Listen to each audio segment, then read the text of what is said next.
खरं तर नको होतं जायला.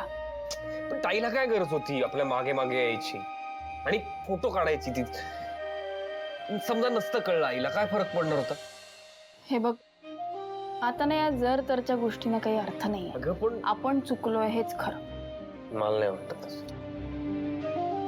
आणि तू काय म्हणून अख्खं अंगण धुणार आहेस का सगळं? अरे मग काय झालं? अरे एवढं कशाला मनाला लावून घेतो? आपलं घर आहे आणि आपलं घर जाण्याला कसली लाज आली? मला काही प्रॉब्लेम नाही, मला सवय आहे. तुम्हाला बरं वाटावं म्हणून बोलतेस ना? नाही रे बाबा, खरं तर सीताई तुझ्यावर चिडल्या ना, ह्याचं मला जास्त वाईट वाटतंय. ती आई आहे माझी, तिचं प्रेम आहे माझ्यावर, तिचा राग जाईल लगेच, त्याची काळजी नको करूस. हो ना? हो. मग ठीक आहे की, चला मी लागते कामाला. बोल बोल बोल बोल बोल बोल बजरंग बली की जय. गिफ्ट आणलंय.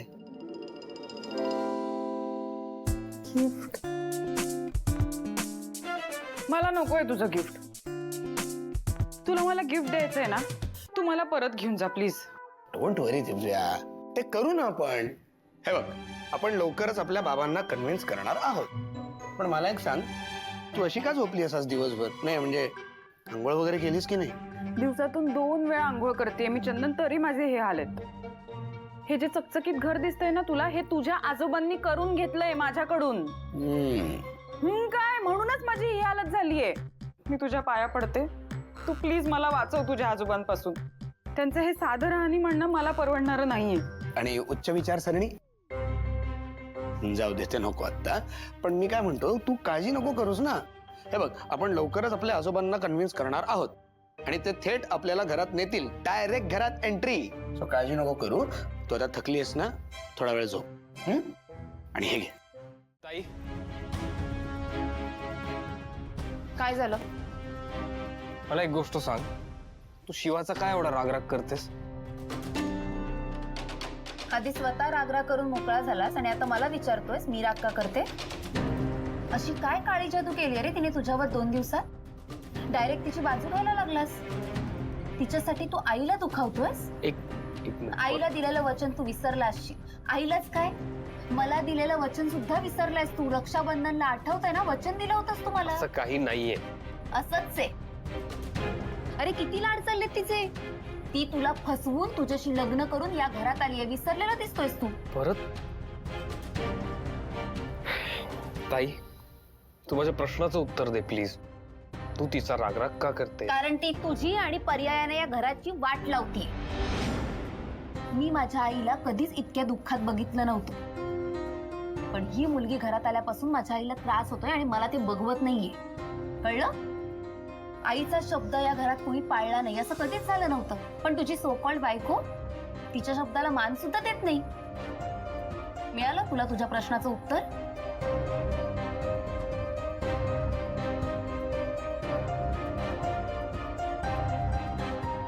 आता तूच ठरव. मला दिलेलं वचन पाळून हे सगळं व्यवस्थित करायचंय का आपल्या आईला असंच दुखवत राहायचंय? मी असं ठरव. कीर्ती, सुहास कुठे आहे?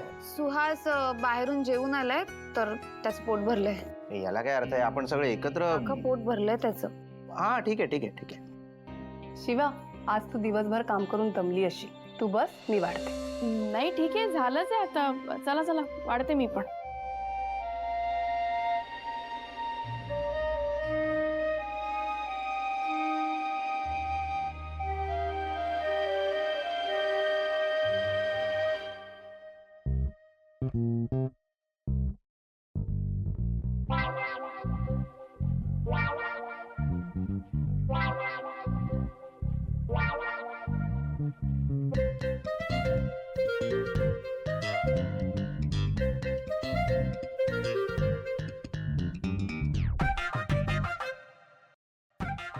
आई, थांबा ना. ताई, जरा इकडे बस. तू तुझ्या जागेवर बस हं, मी नाही एक उठणार. बस ग जरा पण- अगं, काहीतरी असेल ना तू बस. अरे, एक काका, दोन मिनिटं. एक दोन मिनिटं ये इकडे ये ये, हे बघ बस. ये ये बस. आणि मुलासारखं नका करू. चिडचिड काय करतेस नेहमी? एवढी चिडचिड केल्याने वय वाढतं लगेच. गप्पा बस. मी काय म्हणतो, मी आज तुझ्या ताटातून जेवतो. कशाला? काय? प्लीज. आशू अगदी 5वी 6वीत असेपर्यंत तू सीताईच्या ताटातच जेवायचा, आठवतंय ना? हो. म्हणूनच म्हणतोय ना, आई मी तुझ्या ताटातून जेवणार. प्लीज. काही आठवत नाहीये. बायकोची बाजू घेतलीये, आई दुखावलीये ना, म्हणून सगळी नाटकं चालू आहेत, बाकी काही नाही.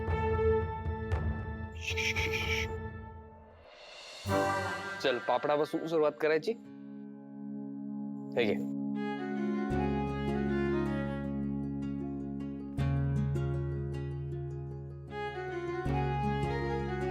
खा ग.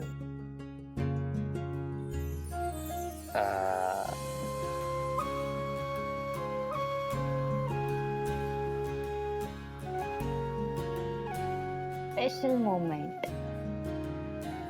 आई आता तरी सॉरी, माफ कर ना.